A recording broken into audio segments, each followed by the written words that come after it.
দুই দল ছিল, লাল এবং সবুজ। রেজাল্ট লাল দল 7 উইকেটে জিতেছে। বড় ভাইয়ের দল। বড় ভাই দল। রাজনীতিতে সক্রিয় ছিলেন না, কিন্তু রাজনীতির কারণেই শেষ পর্যন্ত জীবন হারাতে হয়েছিল শহীদ প্রেসিডেন্ট জিয়াউর রহমান ও বেগম খালেদা জিয়ার ছোট ছেলে আরাফাত রহমান কোকোকে। 2007 সালে তত্ত্বাবধায়ক সরকারের সময় গ্রেফতার হন কোকো। রাজনৈতিক মামলায় গ্রেফতারের পর কারাগারে তিনি ফ্যাসিবাদী আওয়ামী লীগের ভয়াবহ নির্যাতনের শিকার হন।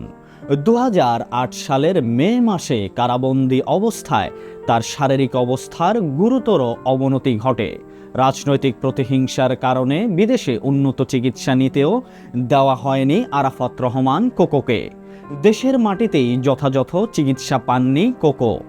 তিলে তিলে মৃত্যুর দিকে ঠেলে দেওয়া হয় তাকে। আরাফাত রহমান কোকোর আজ 57তম জন্মদিন।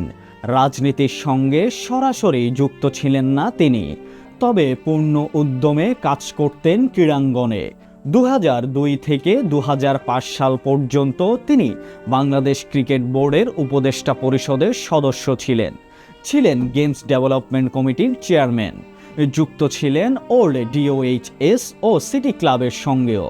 2015 সালে মাত্র 45 বছর বয়সে মালয়েশিয়ায় মারা যান আরাফাত রহমান কোকো। রাজনীতির বাইরে থাকা একজন মানুষ রাজনৈতিক প্রতিহিংসার মূল্য দিয়েছিলেন জীবন দিয়ে।